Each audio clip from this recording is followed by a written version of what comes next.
បាទសួស្តីអ្នកទាំងអស់គ្នាថ្ងៃនេះផងដែរខ្ញុំមកប្រាប់របៀបមើល account Facebook profile របស់យើងថាតើអាចរកលុយបានឬអត់ទម្រង់បែបណារកលុយបានទម្រង់បែបណារកលុយមិនបានអញ្ចឹងណាបងប្អូនអញ្ចឹងមានន័យថាមិនមែនចំពោះតែ page ទេ account profile របស់យើងអាចរកលុយបានដែរប៉ុន្តែបើសិនជា account profile ធម្មតាមិនអាចរកលុយបានទេចំណុចហ្នឹងណាបងប្អូនទៀតខ្ញុំនឹងប្រាប់បងប្អូនថាទម្រង់បែបណាអាចរកលុយបាន profile មកបងប្អូនណាចុចចូល profile មកអញ្ចឹងបើបងប្អូនឃើញទម្រង់បែបនេះគឺមិនអាចរកលុយបានទេណាបងប្អូនណានេះទម្រង់ឃើញដាក់ add to story បែបនេះណាមិនអាចរកលុយបានទេអញ្ចឹងយើងធ្វើម៉េចទើបអាចបដូរពីទម្រង់ធម្មតានេះទៅជាទម្រង់បែបរកលុយអញ្ចឹងយើងមើលខាងលើនេះបងប្អូនណាត្រី3ខាងលើនេះចុចត្រី3ខាងលើនេះមកបាទតមកទៀតអូសឡើងលើបន្តិចបងប្អូនចុចកន្លែង setting មកបងប្អូនណាចុចកន្លែង setting បងប្អូនអូសឡើងលើ turn on promote បាទអញ្ចឹងយើងចុចកន្លែងហ្នឹងបងប្អូនណាចុចកន្លែងហ្នឹងមកនេះបងប្អូនណានៅពេលដែលយើង update យក profile នេះហើយយើងចុចហើយគឺបានន័យថាពី account profile ធម្មតាទៅជា account Facebook មួយដែលអាចរកប្រាក់ចំណូលបានរកប្រាក់ចំណូលបានហ្នឹងគឺមានន័យថាយើងខំប្រឹងធ្វើវីដេអូ content original បងប្អូនណាធ្វើ original បាន Facebook ពីរុញហ្នឹងហើយធ្វើរហូតដល់ដាក់តតែ Facebook ទម្លាក់មុខងារ content មកថៃឲ្យយើងបានយើងរកលុយបានហ្នឹងមិនតង់ទៀតបងប្អូនណាតែបើសិនជាទម្រង់ដូចបែបមិញនេះគឺមិនងាយទេបងប្អូនណាមិនមែននេះគឺអត់តែម្ដងគឺ Facebook អត់ទម្លាក់ content monetize ឲ្យទេតែបើកែមកទម្រង់បែបនេះបាទចុច update ផងនេះចុច update មកកែមកទម្រង់បែបនេះបងប្អូនណា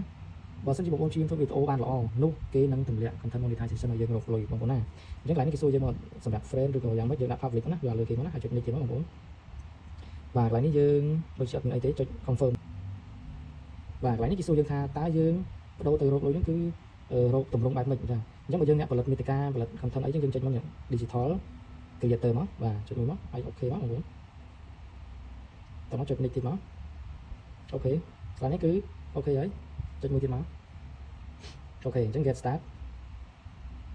អូខេឥឡូវគេសួរថាឥឡូវយើងចាប់ដើម select រកលុយតែម្ដងឬក៏យ៉ាងម៉េចបងប្អូនណាបើសម្រាប់ខ្ញុំណែនាំឲ្យបងប្អូនចុចកន្លែងនេះហ្នឹងណាយើងចុចកន្លែងដើម្បីឲ្យវា reach ទៅមនុស្សជាច្រើនទៀតឲ្យមើលឃើញបានន័យថាយើងពី Facebook profile ធម្មតាលក្ខណៈទៅជាទម្រង់បែប page បងប្អូនមានន័យថាមាន friend មានអ្នក follower នឹងអត់បានកំណត់ទេមក follow យើងណាបើសិនជាយើងមានធ្វើជាវីដេអូល្អៗអញ្ចឹងណាហើយចុច update បងប្អូនណា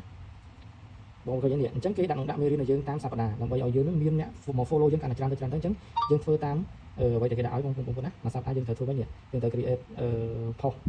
ចំនួនប៉ុន្មាន5អញ្ចឹងទៅណាហើយ reply comment គេ5អញ្ចឹងទៅហើយ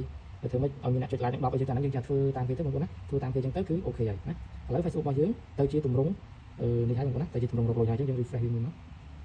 បាទអញ្ចឹងបងប្អូនឃើញនេះកន្លែងនេះកន្លែងនេះមិនដាក់ story ឥឡូវទៅជា dashboard អញ្ចឹងយើងចុចមើលមកនេះឃើញទេបងប្អូនណាទៅជាទម្រង់រកលុយហើយបងប្អូនណាចុច like ចុច share ទាំងអស់គ្នាចុច subscribe នឹងមួយផងដើម្បីខ្ញុំមានទឹកចិត្តធ្វើវីដេអូបង្រៀនបងប្អូនបន្តទៀតបងប្អូនណាសូមអរគុណជម្រាបលា